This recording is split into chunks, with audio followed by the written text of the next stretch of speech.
This is my first luncheon I'm speaking at, so I'm very honored.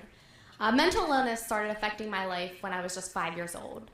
My mom started noticing these odd behaviors. I was walking in and out of doorways. I was turning light switches on and off. I was staring at specific objects for hours on end. And everything I did were in even numbers. But at 5 years old, I was told to hide because I was called weird, I was called crazy, I was called psychotic. I was told someone who just wanted attention. At 12 years old, these started getting worse. So my mom thought, you know what, we have to take her to a psychologist. We have to do something about this. Well, I was diagnosed with something called obsessive compulsive disorder. And I was told this is an anxiety disorder characterized by intrusive thoughts known as obsessions, which make you do these things called compulsions to reduce anxiety.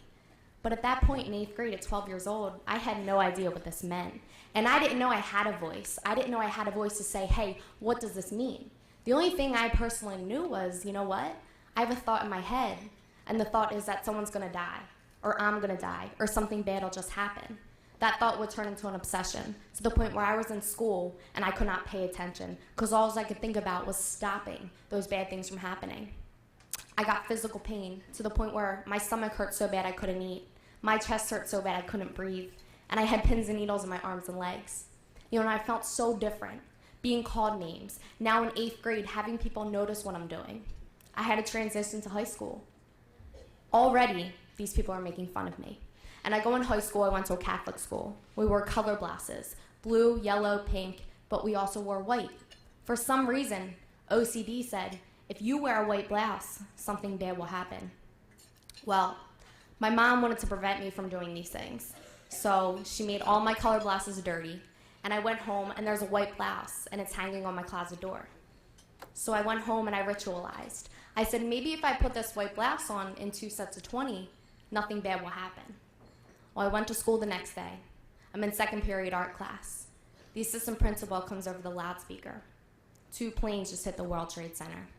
The day I wore the white blouse was September 11, 2001.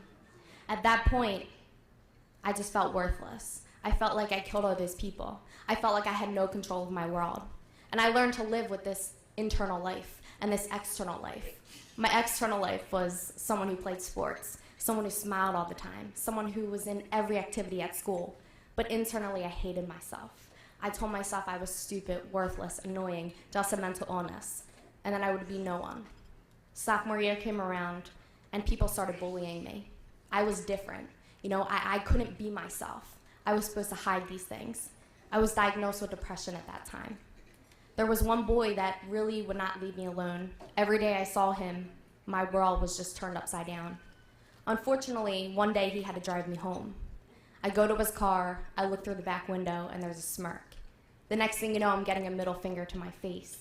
At that point, I lost all hope for living. I wanted to end my life. I went home and stared out my bedroom window and thought of every possible way to do this.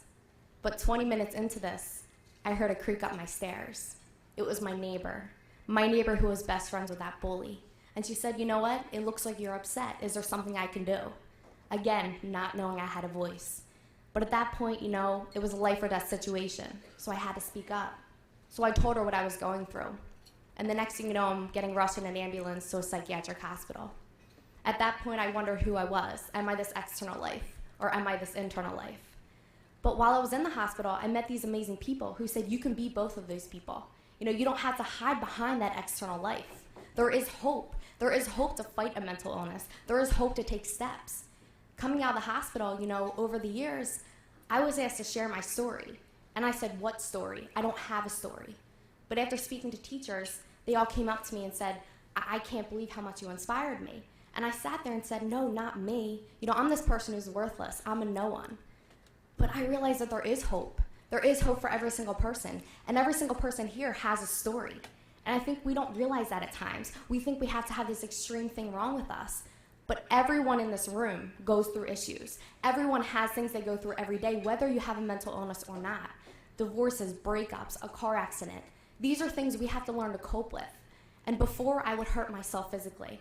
But today, I cope positively. I run, I color, and honestly, I'll admit it, I like Miley Cyrus, so I jam to Miley Cyrus all the time. When I'm upset, I'm dancing in the street, And that's what I want you to do. I want you to find that. What do you like to do? Do you like to do art? Do you like to color? Do you like to play sports? Do what you have to do. If you like to dress in colors that don't match to make yourself feel better, do it. I want you to be yourself and realize you're unique, because I didn't have that belief before when I was younger. I was supposed to be the popular crowd. I was supposed to be fighting this peer pressure. But today, I'm okay with being myself. I'm okay with admitting these things. I want you to find that. But I also want you to find the hope inside of you to encourage other people. We need each other, every single one of us. And I think if we're struggling, we need to be able to turn to our peer and say, hey, can you help me? And if that person's not doing well, admit it and say, well, why don't we find someone else who you can talk to? Because we all need that. Find that hope inside of you to push through. I'm not saying it's easy. My parents just got divorced, and I'm not going to say I'm cured, because I will never be cured. Every day I live with OCD and depression. But every day I cope differently. I cope positively. And I know that if each one of us can do that, if each one of us can respect each other and not give middle fingers, give smiles, spread that smile around, this world is going to be such a better place, and I can feel it. So thank you so much for letting me be here. I really appreciate it, and keep believing in yourself.